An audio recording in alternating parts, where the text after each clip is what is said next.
welcome along and back to the VMTV Rugby Pod. Alan Quinlan has come off his jolly holidays and come in to the studio for this one, which will be a regular slot this year as we look ahead to the start of the URC, which starts tomorrow. Plenty has happened in the summer with the Lions winning in Australia, Ireland winning a couple of tests against Georgia and Portugal. Alan, firstly, pleasure to have you. How was the summer? Yeah, it was good. I went to Australia for the Lions. It was, it was brilliant. It was a great trip. After the first test, I think we were chatting there anyway. There was a worry that it would be kind of very one-sided.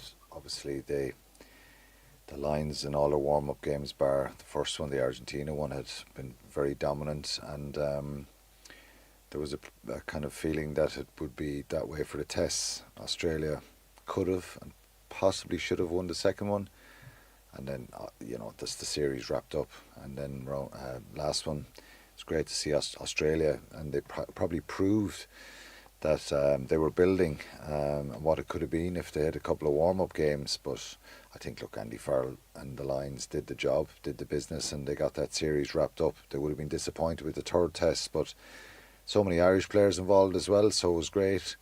And there's a lot, it's a lot of rugby last year, and when it goes on into the summer like that and right up to the 2nd or 3rd of August, doesn't it?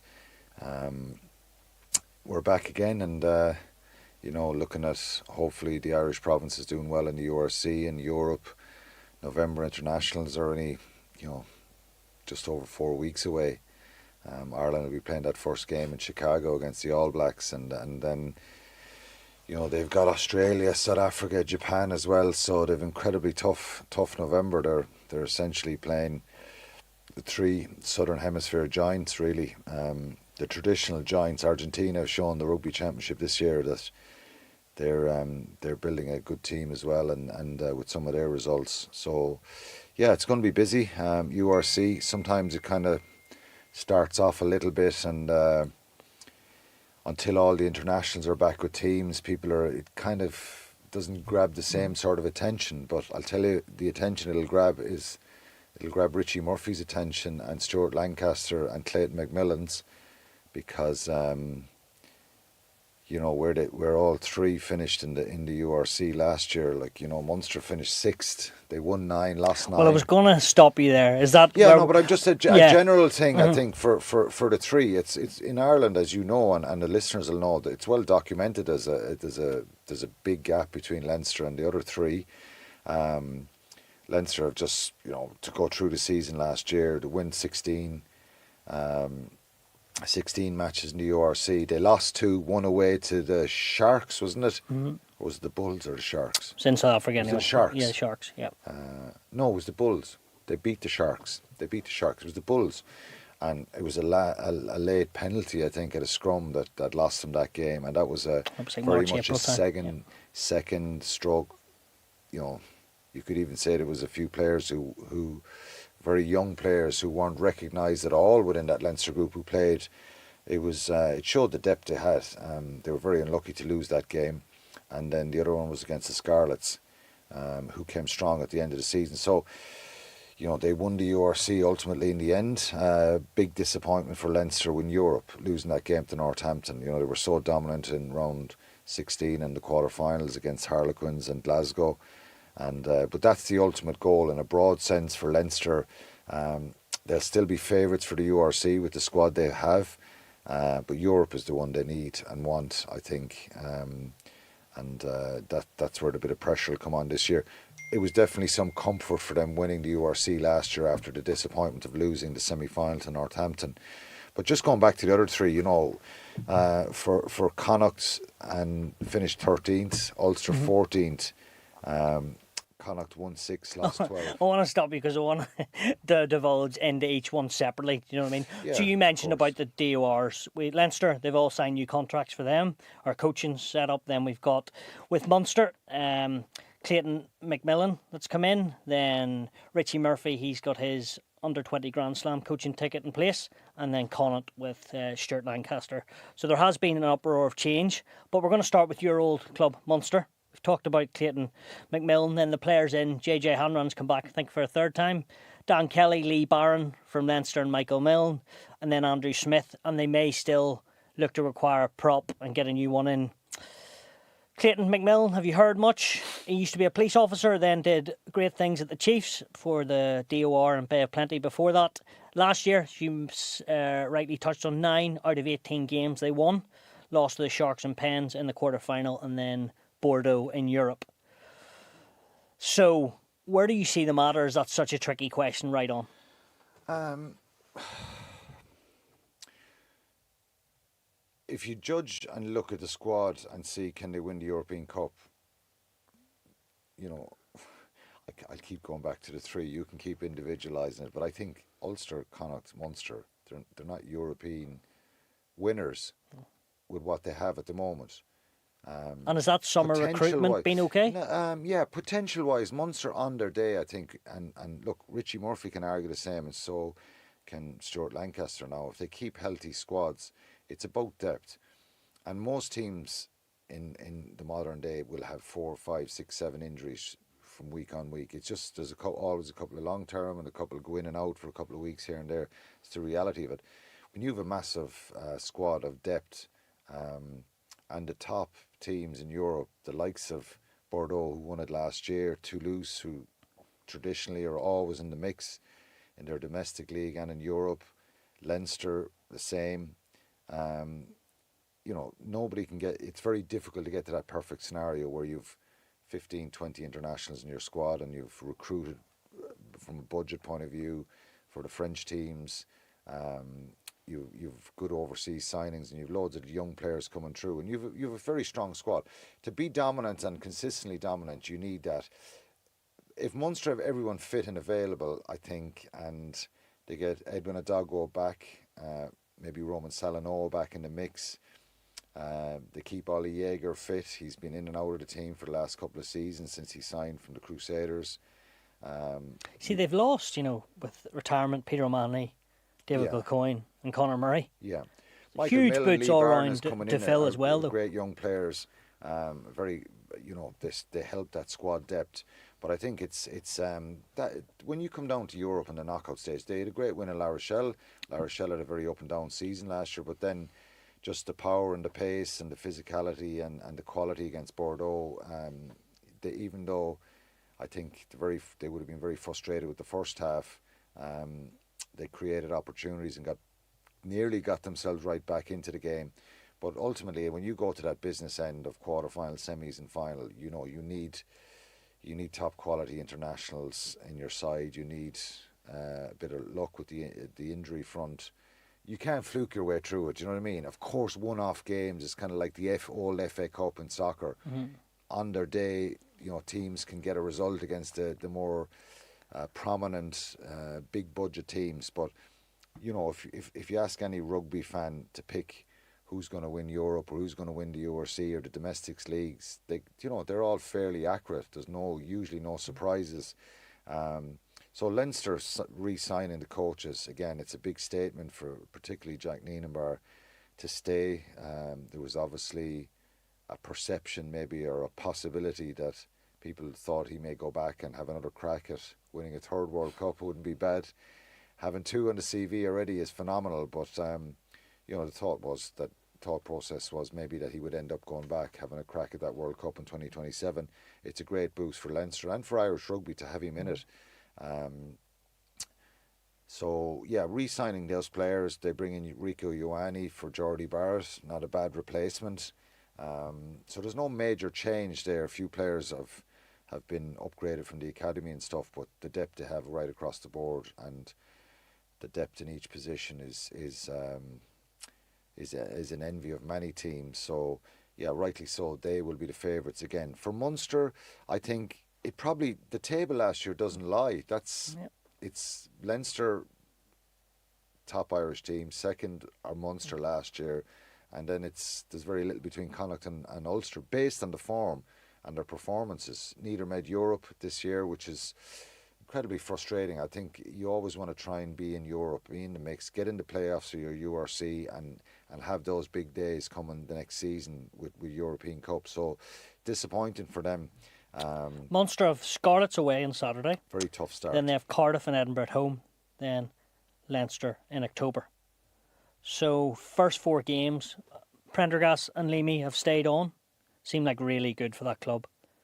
What do you make of the opening couple of fixtures? They're tricky. I think Scarlets showed last year when they got their Welsh players back, and Dwayne Peel got probably again a little bit of luck with having players fit and available. Very dangerous side, very attack minded, and they'll fancy. Munster's a scalp, and they're a big scalp still. And I think Munster's recent trips over there have been very successful. They've got results. But it's a tough start. I think Scarlets, based on probably the second half of last season, and they had a big surge up the table toward the latter parts of the season. They finished 9th, very unlucky, just outside the playoffs. No, they finished 8th. Yeah, sorry, they they finished finished 8th. Dublin, Yeah, my apologies. They finished 8th, and they even showed in that game against Leinster. They caused them some problems, didn't they? Scored some tries. It was Cardiff who finished 9th, which was a big boost for Welsh rugby to the 2 of them. And that's a whole other debate whether the 4 will go down to 2. We'll know by the end of October. Yeah, it's very complicated. Yeah. But I think Scarlets are a very dangerous proposition for Munster. I'm not sure if they'll have their Welsh international backs who were on tour. They were in Japan. In Japan, probably have them back at this stage. I think he'll want them back, and we haven't got a team yet. But that's a very dangerous one for Munster. John Klein mightn't be available. I don't know if Edwin Adogbo will be back yet. He had a back problem the last few weeks.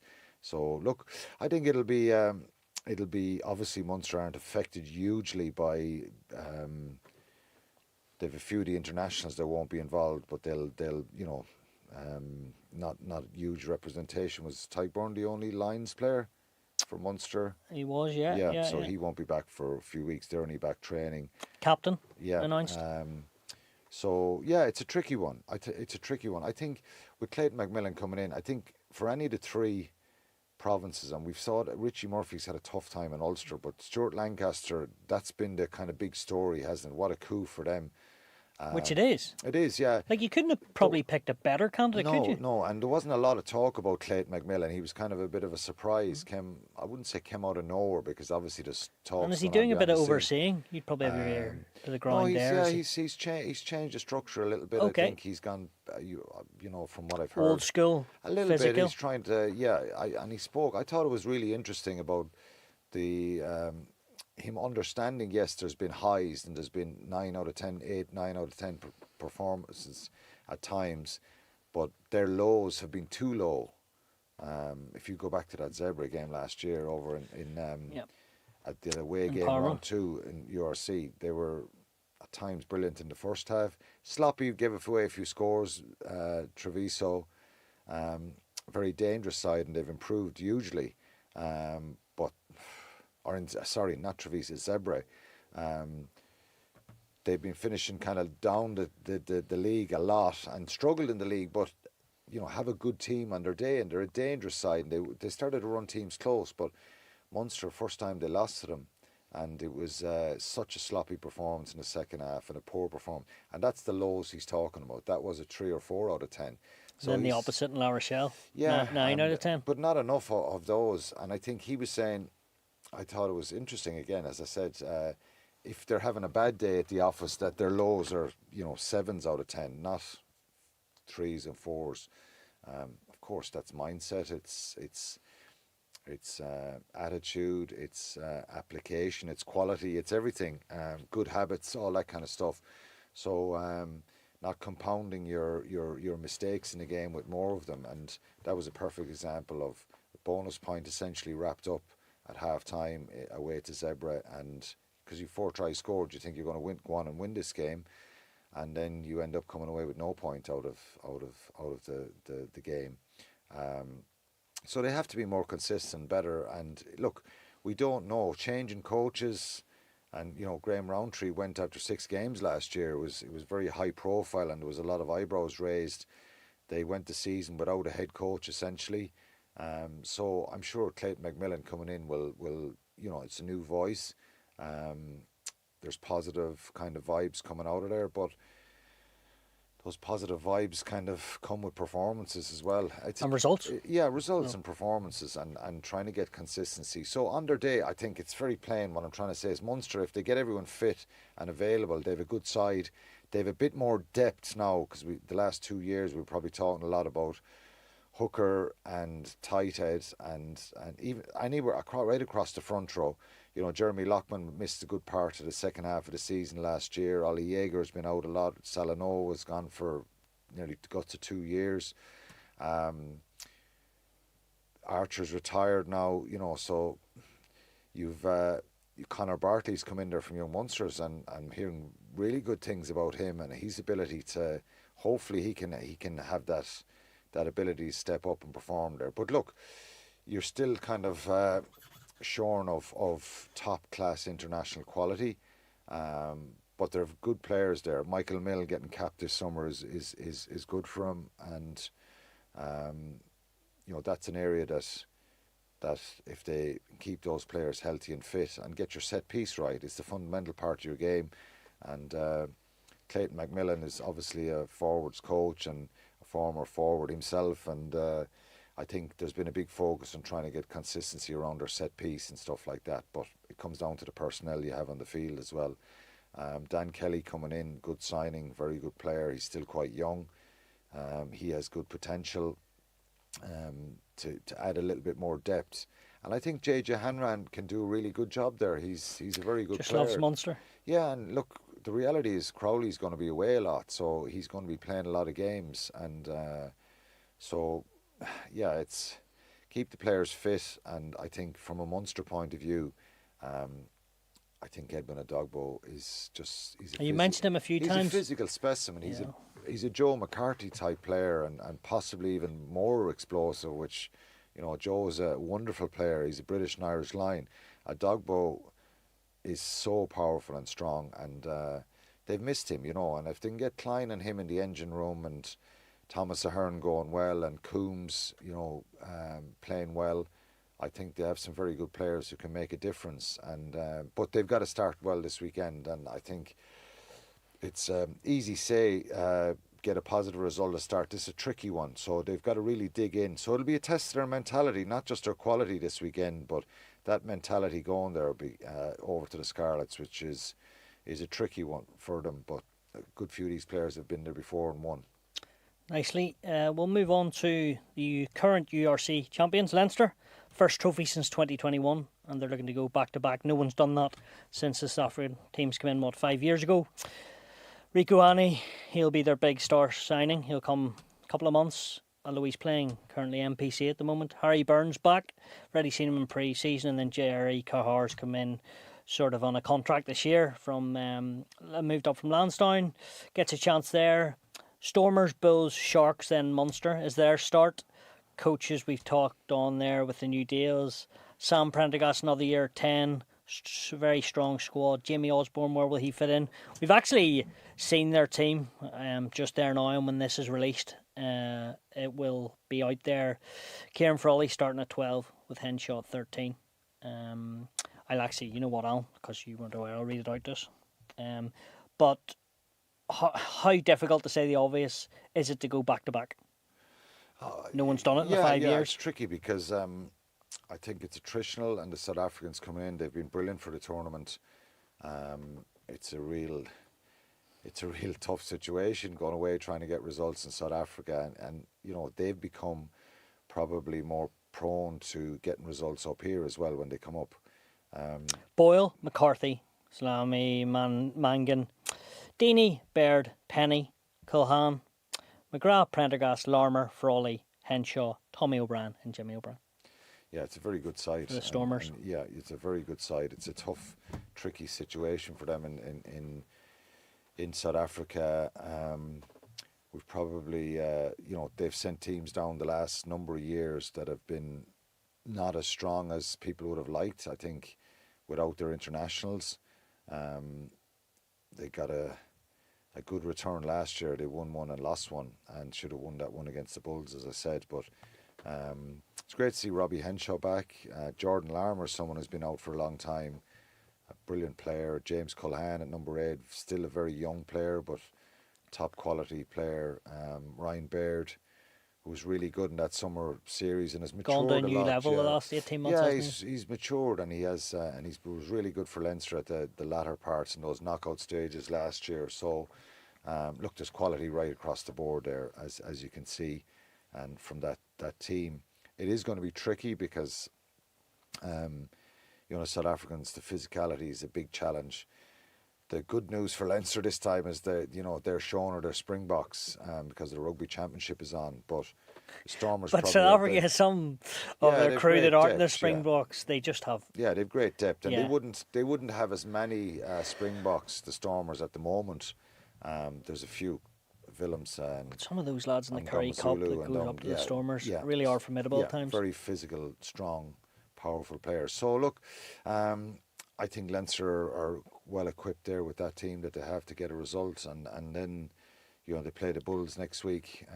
They've a few battles with them in the last few years in knockout rugby, and repeated last year's final. Yeah, and I think it's a learning experience, and if they can get positive results, I think they can win both games there. The Bulls will be missing a good few as well next week, and then they have the Sharks at home. They're dealing with all the South Africans in the first 3 rounds, which is physically demanding. It's tough, and then they've got Munster at home, the 4th one. So is that a cooker? It's a tricky start for them. It's a tough start, particularly being away for like this. I think was it Connacht last year started with 2 away games in South Africa and didn't get out of the 2 of them. It's tough when you go there to travel, and but look, I think they're good enough to get results in South Africa.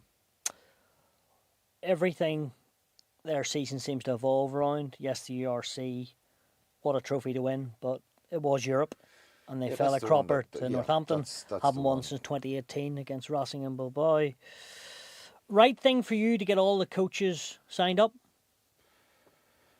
Yeah, because I think they're quality coaches. Obviously, if they identified something within the group and somebody not, thinking that there's a change needed or whatever, I think very unfairly. Well, maybe not in a sense with Leo Cullen. We could talk about this all day, but why are they coming up short? Leo's got a lot of. Or is every single semi-final and final a different game? When you get to the business end of URC in Europe, they've changed the team up a bit, and they've didn't start Jordy Barrett. I think 2 years ago, Munster played him in a semi-final, wasn't it? And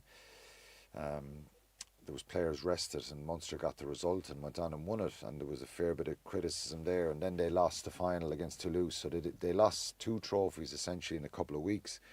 Not starting Jordy Barrett, easy to say from the seats though up in the stand. Yeah, isn't it? but you're leaving Robbie Henshaw or Gary Ringrose out of the team then, or possibly another international if you play him in the wing or full back. So. There was talks that there was directive from the union that you couldn't play him over internationals. That wasn't the case. I think there was 9 times out of 10 Leinster get that result, don't they? They got Northampton on the day, whose backs were to the wall. They got the bounce of the ball. They created some luck for themselves, and they put in a 9 out of 10. They were phenomenal. And Leinster mismanaged the game a little bit. Should have kicked the penalty to level it up. Go to extra time. If I was a Northampton player, I would have been thinking, Jesus, I can't go again. We've been brilliant, they've been poor, and they've got back, they've clawed us back, So that was a big mistake. They thought they would win it, obviously, and they'd backed. We've seen loads of examples of Leinster, the flip side of that, in situations like that, when they've got tries, when they've needed to, they backed themselves there, and it didn't work. And right up to the end of the game, they're potentially scoring, and then they turn the ball over, and it's a Northampton win. It just had that feel to it all day, hadn't it? But I think, look, you can't hide away from that. I think if I was involved in the group, they've got to talk about it. It's possibly something to do with mindset. It's possibly something to do with the rotation and the change, and it possibly had something to do with having really easy matches against Harlequins in Glasgow in the round 16. Stuff they can't control as well. They can't. Yeah, well, like they can't control that. What would you say to a team? Well, don't go out and play brilliant today because it's not going to be great for us when we move on and progress in the competition. They were absolutely ruthless. But I just think with the Northampton one, they mismanaged the game a little bit. They should have kicked a little bit more, been a bit more pragmatic, and look, some of the tries that Northampton created, and there was a bounce of the ball there in the second half that was freakish that they gave up. Leinster, Northampton got 7 points out of it. Look, it's a bit of magic from Henry Pollock with that try. There's certain things in the game you'd look and you kind of go, Jesus, did that actually happen? But they had their chance at the end, and that's where that's where I would criticise them at the end. They should have taken the 3 points, kicked the penalty, and said, "Fair enough, we'll dust ourselves off." You just don't take that risk, and I think they'll learn from that. Toulouse will have Dupont back. They'll be very strong again this year. Bordeaux, if they can build on their success, so there'll be a number of teams that will be very, very strong again, but Leinster will be right up there. So I think they'll be right in the mix again, and we'll be having conversations around semi-final, final time with Leinster. They'll be there, and it'll be interesting to see if they can get across the line. I think the likes of Nienaber is thinking this is what he wants to win with them. He wants to win the big one, and Tyler Blandell, and what was he saying this week? The defence now is third year coaching, and it should be primed and ready. But then I think maybe 18 months ago he said it took 12 to 14 games to make sure everyone was on that sort of blitz defence and rush defence. Yeah, and it's different a little bit with Ireland as well. So it's trying to. Sometimes they pay a price for possibly for having so much success with the internationals away, and getting that continuity can be a factor, And then, listen, you don't expect to have an easy game in the semi-final of the European Cup anyway, and Northampton were brilliant up to that point. But let's be honest, Northampton weren't respectfully, I didn't think they were at the level of winning a European Cup. They definitely found a performance that day that was phenomenal, and they ultimately came up short against Bordeaux in the final. Cardiff, yeah. Okay, Ulster, let's go north. New coaches, Mark Sexton, Willie Falloon, Jimmy Duffy, Richie Murphy. He'll be head of that charging clan. Under 2023 Grand Slam coaching ticket. 14 out of 16th last year in the URC. Worst finish in the pro era. 11 defeats, 7 wins. Other turmoil there, well, if that's the right word, Bryn Cunningham leaving as general manager. But the signings, and this is well documented, Angus Bell and Augustus from Northampton, then Rory Maguire from Leinster. Ian Henderson said this week, an exciting squad, but in his 13th season at Ulster, not the strongest he has ever been involved with. Dragons tomorrow night at home, then Edinburgh away, Bulls at home, Sharks away, and off to South Africa. I think you have a bit of a soft spot for Ulster, Alan. But I think they're not quite delivering. Yeah, they're frustrating. To say the obvious. I've lots of good memories and lots of good friends up north. I'd like them to do well. And I think for the betterment of Irish rugby, Connacht, Ulster, Munster, if they close that gap, it's better. And ultimately, still haven't changed that mindset from a player. It's brilliant to play for your province, and it's special, and it's incredible honour. But the ultimate honour is Ireland, and I kind of think a bit like that. But even as you mentioned, the ultimate honour is Ireland. Supporting Ulster since I was no age, we'd always want Ulster players in the Irish squad, obviously, and team. And up till maybe, I don't know, a couple of years ago, we'd always be banging the drum. Why isn't he in there? Why isn't that player involved down south or getting ready for an Irish match? But the last couple of years, whenever the squad's been picked, we haven't even looked like that as a fan. And the results don't lie, Stuart. Yeah. I think they've been so inconsistent.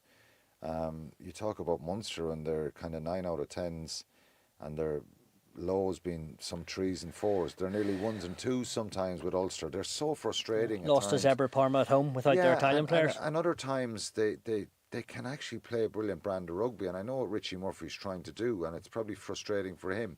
But ultimately, with all three, and it's a bit like the Irish soccer team, it's quality. You need the players, and sometimes if you don't have them, and of course a blend of good young players coming through, and sometimes harsh lessons, and they get better.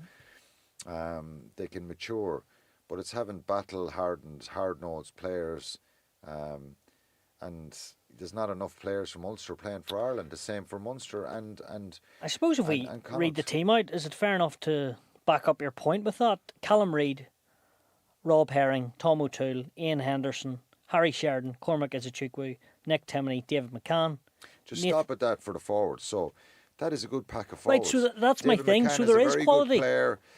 Yeah, but it's consistency, and it's about doing it on the big day and finding a way to get into knockout stuff. It's easy for me to say this, but I'm just saying, Izuchukwu, incredible talent, but you need to see him express himself more physically, be a presence, be a nuisance, be confrontational, take hold of games. He's a very skillful guy who can run hard, offload.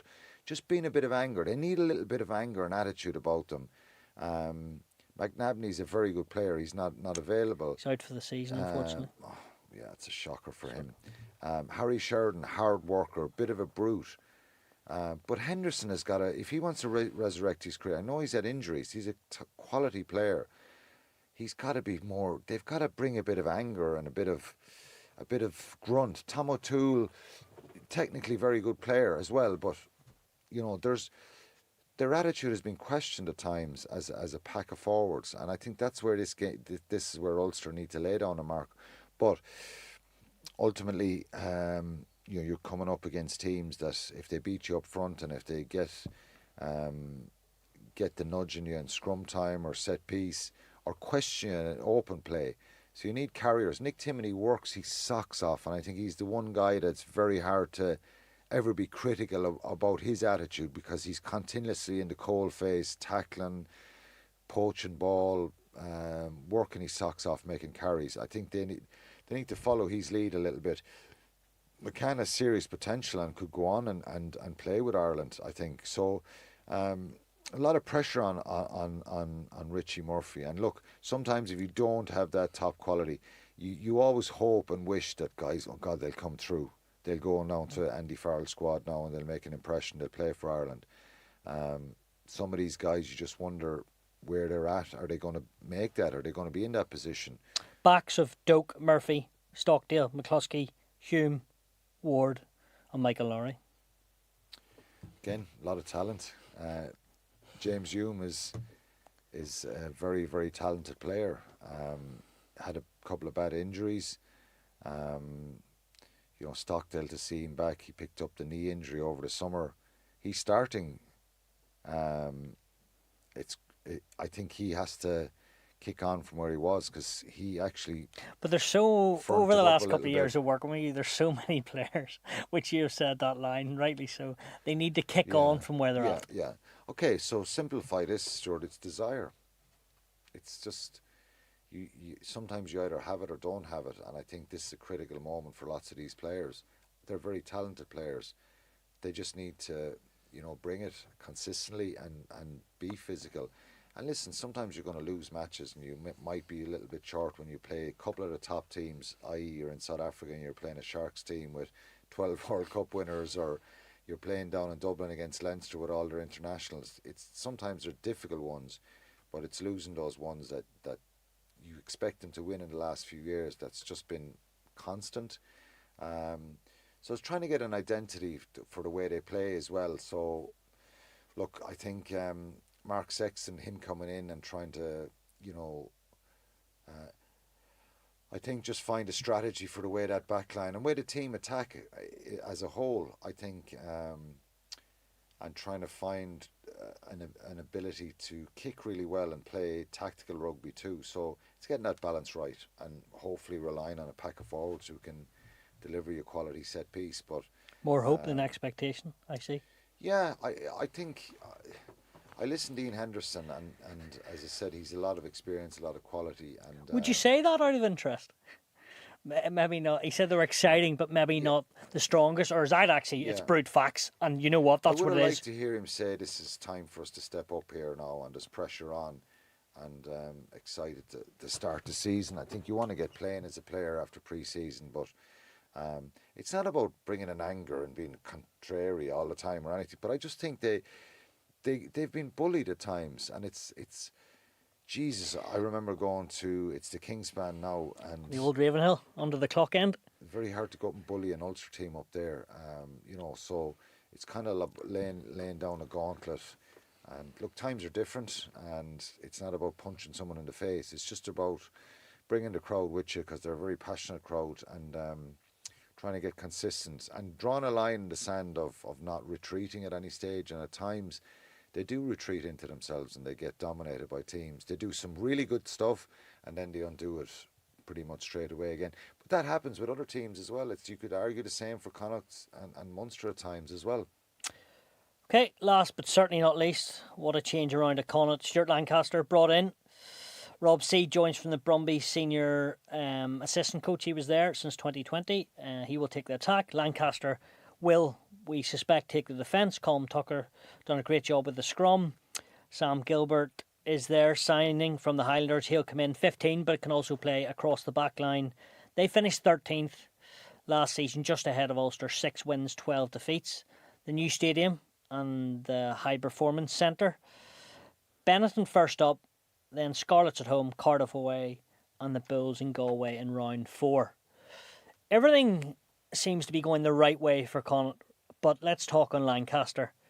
Did such a cracking job at Leinster, then went to Racing. He's well documented that it's pretty tricky, I think, to coach there. Not that I've ever done it.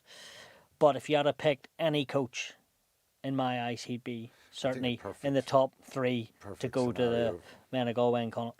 Perfect scenario for them, given that there was a bit of rumours of, the squad not pulling together and coaches and from Pete Wilkins' tenure there, which respectfully we don't know. You hear some rumours that there was a bit discontent there. To bring someone in with his composure and calmness, I thought he would have been a brilliant coach for Munster, given that the Graham Rowntree There were rumours actually, weren't there? Yeah, he was just the like Graham nothing. Rowntree situation, because it was a negative kind of vibe. Was there. So Connacht had a negative vibe and some rumours coming out, and then when results go, people start adding to it, and there was no doubt there was a bit of unhappiness, or everything wasn't rosy in the garden there. I think he's a perfect guy to come in, and what a coup to get him back into Irish rugby, because you saw how comfortable he was. The challenge for Stuart Lancaster here is it's different players.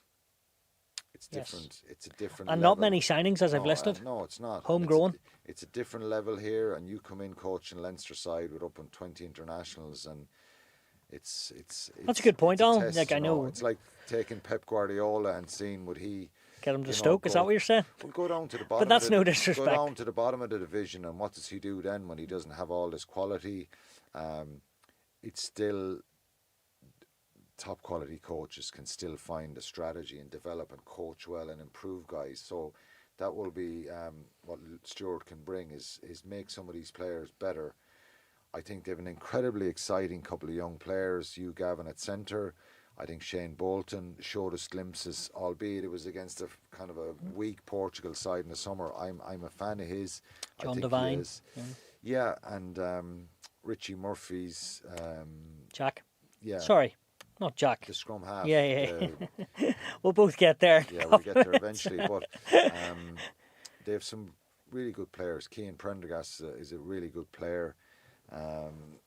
So look, I think it's about a strategy and maximising and playing to your strengths. And I think, but like he's given everyone a lift, hasn't he? The stadium won't be fully finished until January, so they play with half capacity up to that point. But all the points are positive there, in a sense of the new high performance centre, and they'll get a big bounce from Stuart, but they've got to go out and perform now. They play a Benetton side on Saturday night, who will be very dangerous. Our good friend Seb Negri, announced co-captain with. Yeah, but they've signed 4 players from the Queensland Reds, I think, and a couple of ex-Aussie internationals, good players, dangerous players. Fekitoa is there, Umanga is there, and good brunt of Italian internationals as well. So they'll be a handful for and embarrassed Ben Murphy. We'll have to look at Google. Yeah. But we couldn't let it go. Well, I'm a bit older than you, so I have some excuse for my mindset. I've only commentated a few times as much, Alan. But the point here is, we've heard this before, that teams like and enjoy going playing the sports ground now because of the 4G pitch. They can play rugby even when it's wet. They can actually run, it's solid underfoot. I've been in the sports ground a few times where the wind is coming in from the Atlantic and the rain, and it's muck and it's tough. And you want straight out? So teams can play there now. They can attack Leinster as well. So this Benetton side will attack them. But I think Leinster or Connacht, they have to get a lift from what his presence, his coaching. And there's some really good players there. And I think a lot of mistakes they made last year was overplaying. I remember that game in Castlebar against Munster. They kicked the ball 10 or 12, 13 times in the game, and they tried to play out from their own half a lot. Munster were a bit more pragmatism. Munster were very shrewd in the way they executed a game plan and struck at the right moments and kicked well, pinned Connacht back, and then got crucial scores. I know at the end there's a disallowed try that possibly bring Connacht back level or possibly ahead with a conversion to come. Munster hung on at the end, but I just remember that game, a lot of overplaying.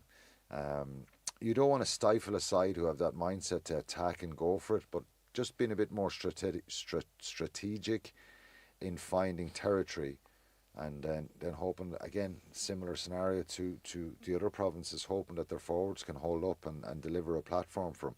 And the vast majority of forward packs you encounter, Connacht, Ulster, Munster will do fine. They're never going to over-dominate or kill a side, but it's just a couple of those big ones that sometimes they get caught.